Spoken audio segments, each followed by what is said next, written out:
সুপ্রিয় দর্শক, আসসালামু আলাইকুম। খুব সংক্ষিপ্ত সময়ে হাজার ব্যস্ততার মাঝেও এই মুহূর্তে আপনাদের খুব আকর্ষণীয় একটা সুন্দর জায়গা দেখাচ্ছি, যেটাকে বলে কুমিরা ফেরিঘাট বলে, অর্থাৎ সন্দ্বীপ। সন্দ্বীপ কি বললেন? হ্যাঁ, যাওয়ার জন্য সন্দ্বীপ যাওয়ার জন্য যে একটা ঘাট আছে, ওই ঘাটের নামই কুমিরা সন্দ্বীপ ঘাট। আর আজকে এই জায়গায় আমাদের আসার প্ল্যান একটাই, উদ্দেশ্য একটাই। আমরা চট্টগ্রাম উত্তর জেলা রিপোর্টার্স ক্লাবের পক্ষ থেকে আমাদের সাংবাদিক ভাইদেরকে নিয়ে আমরা একটা টিম আজকে সীতাকুণ্ডে প্রত্যেকটা সরকারি অফিস আদালতে চট্টগ্রাম উত্তর জেলা রিপোর্টার্স ক্লাবের পক্ষ থেকে ক্যালেন্ডার বিতরণের জন্য আসা হয়। মূলত আজকে আমাদের প্রোগ্রাম শেষে হাজার ব্যস্ততার মাঝেও এখানে আমরা বাংলাদেশ পুলিশ নৌ পুলিশ অফিসার ওসি সাহেবের সাথে দেখা করতে আসা এবং কি উনাকে ক্যালেন্ডার দেওয়ার উদ্দেশ্যে আসা। ক্যালেন্ডার দেওয়া সম্পূর্ণ করার পর আমরা আজকে এটাকে বলে সন্দ্বীপ কুমিরা ফেরিঘাট, যেটি আসলে দেখতেও খুব সুন্দর। আগে আপনাদের দৃশ্যগুলো দেখাচ্ছি, দৃশ্যগুলো দেখেন। হ্যাঁ, দেখাচ্ছি। সুপ্রিয় দর্শক, এখানে আমি দেখাতে চাই আজকে আমাদের সঙ্গী, আমার সাথে আমাদের সাংবাদিক সঙ্গী ভাইরা যারা আছেন। প্রথমে আমি তো ক্যামেরার সামনে তেমন একটা আসি না, আজকে সুন্দর জায়গায় এসে আমি আমাকেও দেখাচ্ছি। আমি সাংবাদিক রাসেল চৌধুরী। প্রথমে একটা জিনিস আপনাদের বলি, আমি সবসময় আমার নিজের পরিচয় চলাটা পছন্দ করি। সো সেজন্য এটাই বলা, আমি MNA টিভি পরিচালক। পরিশেষে আমি একজন মানুষ হিসেবে, একজন ব্যক্তি হিসাবে, পেশাগত হিসাবে আমি একজন সাংবাদিক।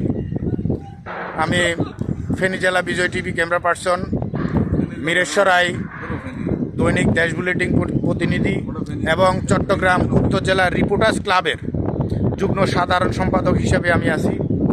তো এই ফাঁকে একটাই বলি, আমরা সাংবাদিক মহল যাতে জনগণের স্বার্থে সঠিক বিবেচনায়, সঠিক লাইনে, নির্দলীয় নিরপেক্ষভাবে যাতে আমরা সাংবাদিকতা করতে পারি, সবার প্রতি দোয়া কামনা করছি। এখন আমি দেখাচ্ছি আমাদের আজকের সফর সঙ্গী, আমাদের সাংবাদিক টিম।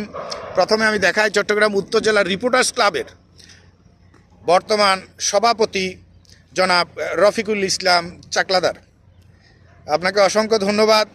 আমি এখন দেখাতে চাই আমাদের অত্র ক্লাবের সহ সভাপতি এবং প্রতিষ্ঠাতা, এক কথায় যেটা না বললেই নয়, যার অক্লান্ত পরিশ্রমে আজকের এই চট্টগ্রাম উত্তর জেলা রিপোর্টার্স ক্লাব মিরেশ্বরাই উপজেলায় প্রধান কার্যালয় হিসেবে স্থাপিত হয়েছে। আমি এখন পরিচয় করে দিচ্ছি আমাদের অত্র ক্লাবের সাধারণ সম্পাদক জনাব জাহাঙ্গীর আলম ভাইকে। জাহাঙ্গীর আলম ভাই, উনিও প্রতিষ্ঠানের জন্য মোটামুটি আন্তরিক, এবং আমরা দৈনিক আমার বাংলার সাংবাদিক প্রতিনিধি জাহাঙ্গীর ভাই। আর আমাদের রাজধানী টেলিভিশন টিভির প্রতিনিধি, আমাদের সহসভাপতি। আমি এখন দেখাচ্ছি, আমাকে কেউ দেখাবে না সেটা আমি জানি, তাই আমি নিজেরটা নিজে দেখালাম। এখন আমি দেখাচ্ছি আমার বাবুল ভাই, উনি আমাদের অত্র চট্টগ্রাম উত্তর জেলার রিপোর্টার্স ক্লাবের দপ্তর সম্পাদক হিসেবে আছেন, যার মাধ্যমে আমাদের অত্র ক্লাবের সাংগঠনিক দাপ্তরিক যত ডকুমেন্টস কাগজ আছে সব আমাদের বাবুলের কাছে আমি দেখতে চাই, যাতে দায়িত্ব ঠিকভাবে পালন করে। এবং উনি আমাদের গোয়েন্দা বিভাগের সিনিয়র সাংবাদিক হিসেবে আছেন।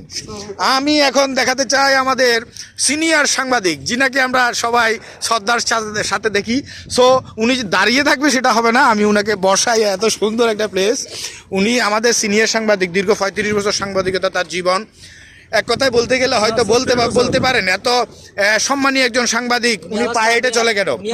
যদি দুর্নীতি করতো তাহলে উনি পায়ে হেঁটে চলা লাগতো না। দুর্নীতিবাজ যারা, তারা এখন হেলিকপ্টারে চলে। হয়তো ভাবতে পারেন 35 বছর জীবনে পেলেন কি? পেয়েছেন শুধু একটাই, নিজের সততা টিকিয়ে রাখা, আর কিছুই নয়। আমি এখন আমাদের জনাব সালাম ভাইকে আপনাদের সামনে তুলে ধরলাম, পরিচিত হন আপনারা। আমাদের সালাম ভাই আমাদের অত্র চট্টগ্রাম উত্তর জেলা রিপোর্টার্স ক্লাবের উনি অর্থ সম্পাদক হিসেবে নিয়োজিত আছেন। সো পরিশেষে এত সুন্দর একটা দৃশ্য আপনাদের দেখানোর জন্য যদি মন চায় আমাকে একটা ধন্যবাদ দিবেন। আর পরিশেষে আমি আপনাদের সবাইকে বাংলাদেশ চট্টগ্রাম উত্তর জেলা রিপোর্টার্স ক্লাবের পক্ষ থেকে আমি সাংবাদিক এম রাসেল চৌধুরী আপনাদের সবাইকে জানাই অভিনন্দন। সবাইকে সালাম জানিয়ে শেষ করছি। আমাদের জন্য দোয়া করবেন। খোদা হাফেজ। আসসালামু আলাইকুম। ধন্যবাদ সবাইকে।